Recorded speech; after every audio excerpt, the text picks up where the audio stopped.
subject of my discussion and talking to you today is about the latest feelings people have regarding demolitions, particularly in Lagos State. 13 houses have been demolished by the Lagos State government. A few days ago, the Lagos Ministry of Environment began pulling down some structures. If my children come back from school, where are they going to?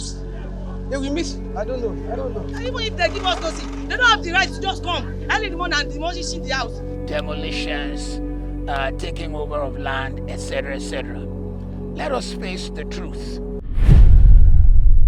The challenge with Lagos is honestly the fact that the city is growing faster than the government is able to set certain infrastructures in place.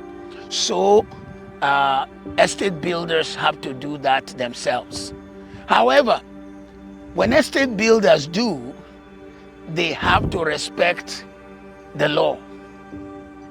In 1978, all of the land in Nigeria became vested in the state governors. In 1993 or 98 thereabout, Lagos State went extra mile by saying that from Ikoyi to Ekpe, 2 kilometers left, 2 kilometers right, belong to the government. It is committed. So anyone who's selling to you on those two sides must have one of 3 or 4 things. Number one, either that they have what we call excision.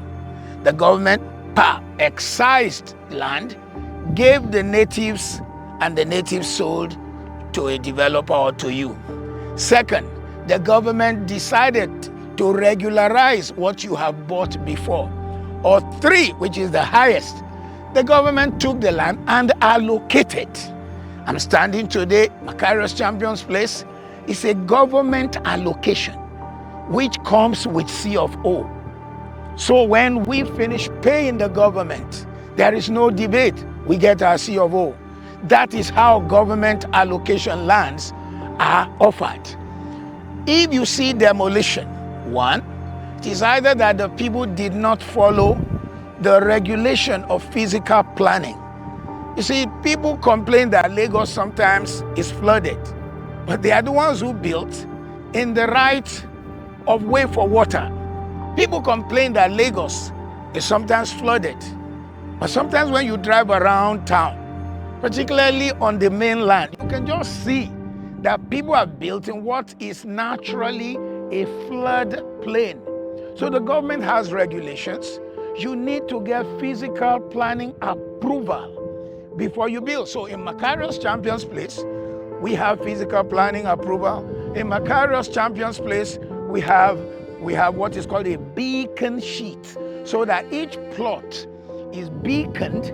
So if you bought the plot and you went to the government, they put the data of the beacon and they'll just say, oh, are you Mr. XYZ? Because when we were giving you your document, it already showed your name.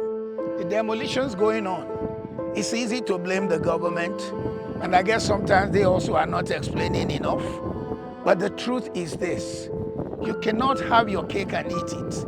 You cannot violate the law and wonder why it has worked against you. Let me give you another personal example. When it comes to the beachfront, I used to own 3 beaches. Yeah. Our company, Meridian Properties / Macarius, used to own 3 beaches. We lost one because we did what everybody does. We bought it without documentation. And the person who sold to us said, I have the governor as my son. I will get the documents. We didn't get it. It became the deep sea harbor, which meant that I would have made billions and billions and billions, but I lost it. The second beach we sold. The last beach we have now has certificate of occupancy, and guess what? You see, the part of that beach, which is the sand that enters into the sea, you will never get survey, you will never get certificate of occupancy, because since 1960s, the government have said that the road from Lagos to Port Harcourt will be there. What a beauty. It would have meant a road that you could just drive. You didn't need to fly. And you could enjoy sea view from here until you get to Port Harcourt. That had been on the plan since the 60s. And so you don't get documentation. If anyone now builds on it, and the government now came to demolish, we sometimes blame the government, but please go and ask such a person and say, that part of the beach which has the sand, show me what documentation you have, and there will not be any. I'm not speaking for government, but I'm just trying to let you know, you don't have to be fearful.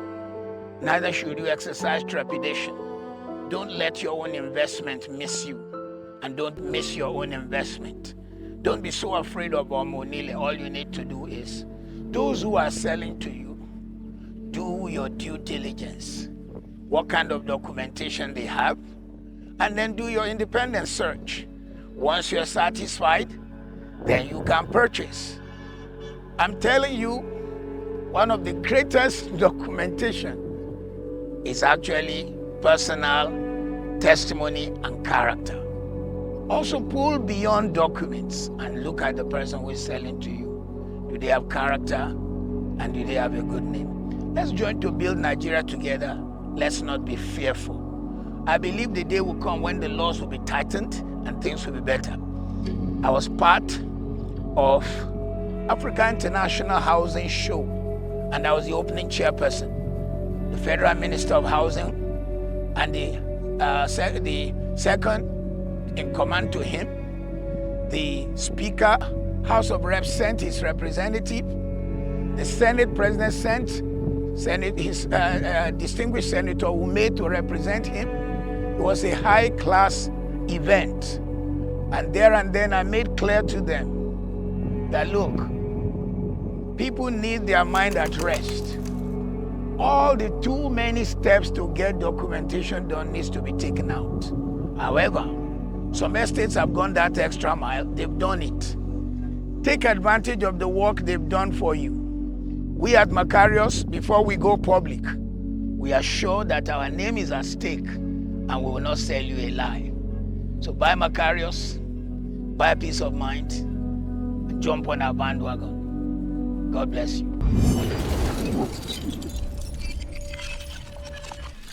Macarius Champions Place. Live the game, live the luxury.